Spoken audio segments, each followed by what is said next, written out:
શિયાળો જામતા શાકભાજીના ભાવમાં થયો છે ઘટાડો। શાકભાજીના ભાવમાં નોંધપાત્ર ઘટાડો થતા ગૃહિણીઓ ખુશ થઈ ચૂકી છે।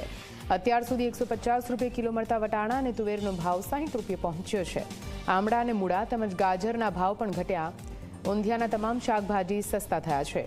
ટામેટા, સુરતી પાપડી, લીલી ભાજીના ભાવ પણ ઘટ્યા છે।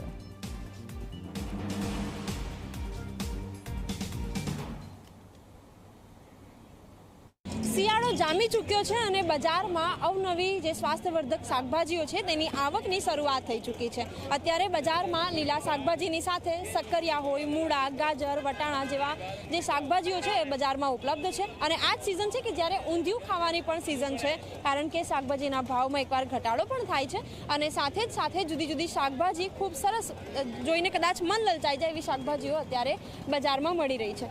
શાકભાજીના ભાવમાં જે રાહત મળી છે એના કારણે હાલ જે શાકભાજી લેવા ગૃહિણીઓ જેઓ આવી રહ્યા છે તેમને રાહત પણ મળી છે।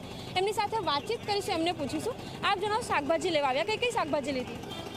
મેં ગાજર લીધી છે, વટાણા લીધા છે, પાલક, મેથી, ઘણું બધું બીજું લીધું છે, હજી લેવાનું બાકી છે।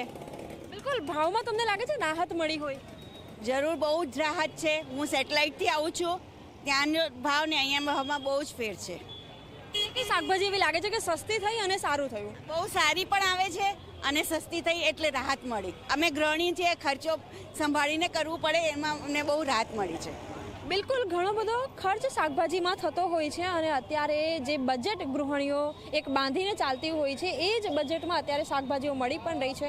સુંદર લાલ જે સ્વાસ્થ્યવર્ધક જે ગાજર કહી શકાય, કારણ કે આ જ સિઝન છે કે જ્યારે લોકો કસરત કરતા હોય છે, શરીરને સ્વસ્થ રાખવા માટેના પ્રયત્નો કરતા હોય છે, તો એ જ પ્રમાણેની શાકભાજી અત્યારે બજારમાં મળી રહી છે અને ક્યાંક જે ભાવમાં રાહત થયો છે તેના કારણે ગૃહિણીઓને પણ રાહત મળી છે। બજેટ તેમનું જળવાઈ રહ્યું છે અને આવો જ ભાવ હંમેશા રહે તે પ્રકારની તેઓ અપેક્ષા રાખે એ પણ ખૂબ અપેક્ષિત છે। કેમેરામેન તુષાર શાહ સાથે સપના શર્મા, ઝી 24 કલાક, અમદાવાદ।